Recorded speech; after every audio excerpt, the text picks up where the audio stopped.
Que a graça e a paz de Cristo seja conosco em mais um Conectados com a Palavra, o seu devocional de hoje. Queremos hoje e amanhã lembrar a Reforma Protestante em duas partes, sendo a primeira parte hoje e vamos continuar pensando um pouco mais sobre isso amanhã.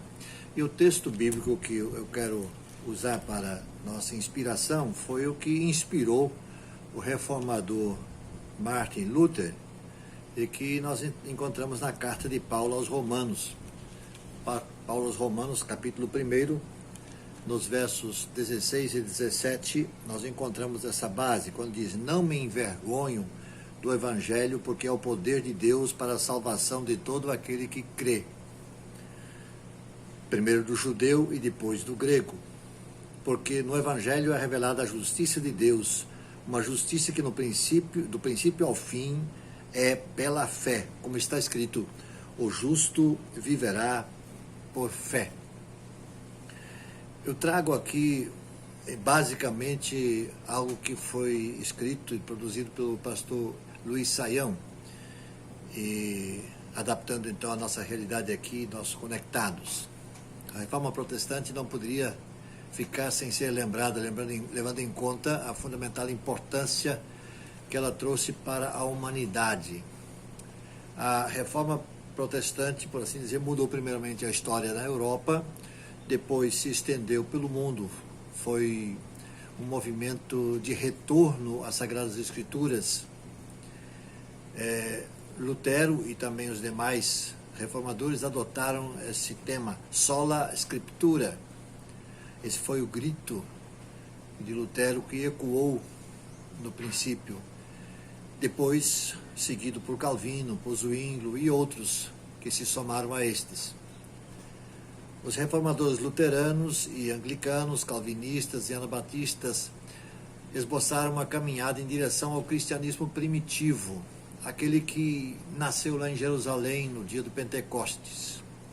Eles foram em busca de uma exegese bíblica, a compreensão da graça divina e da salvação, seguindo por esse caminho, chegando à liberdade de consciência. Na verdade, a Reforma Protestante teve significado além do universo religioso. Foi além disso.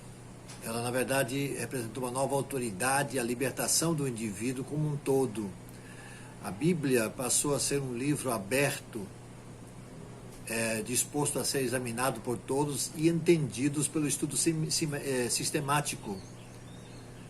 A autoridade do livro mudou o foco da verdade, que já não estava mais na instituição, e isso abriu caminho para o livre exame do texto, para a educação de todos os que fossem lê-la, né? Bem como para a ciência e o progresso da mesma. Então essa herança fez história, inicialmente, como disse, na Europa, chegando depois à América do Norte, e posteriormente também na América Latina e do Sul, e no Brasil, por que não dizer que estamos aqui na América do Sul. Franceses e holandeses, protestantes, que marcaram presença no Brasil colonial, mas eles não tiveram continuidade histórica. Pouca gente sabe, por exemplo, que o primeiro culto protestante nas Américas teve lugar no Rio de Janeiro, dirigido que foi pelos pastores huguenotes franceses, Pierre Richer e Guillaume Chatier. Esse fato ocorreu em 7 de março de 1557.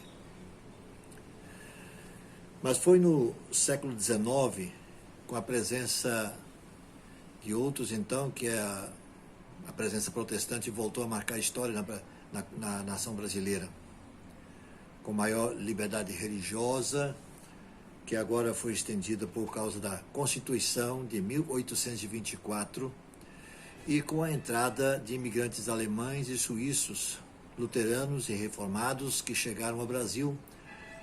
Com a chegada deles, o protestantismo de imigração se estabeleceu. Vamos dar uma continuidade nisso amanhã, para que nós possamos compreender melhor um pouco mais a respeito disso.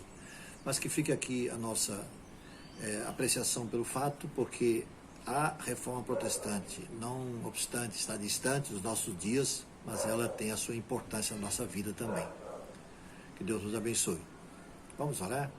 Senhor nosso Deus, obrigado porque Tu despertasse pessoas do passado para que dessem uma guinada na vida da igreja naquele tempo. E que nós somos frutos desse início, dessa reforma que ocorreu lá em 1517. Possa nos inspirar para que nós possamos continuar firmes nesse propósito de que o Evangelho é o poder de Deus para a salvação de todo aquele que crê. Oramos em nome de Jesus. Amém.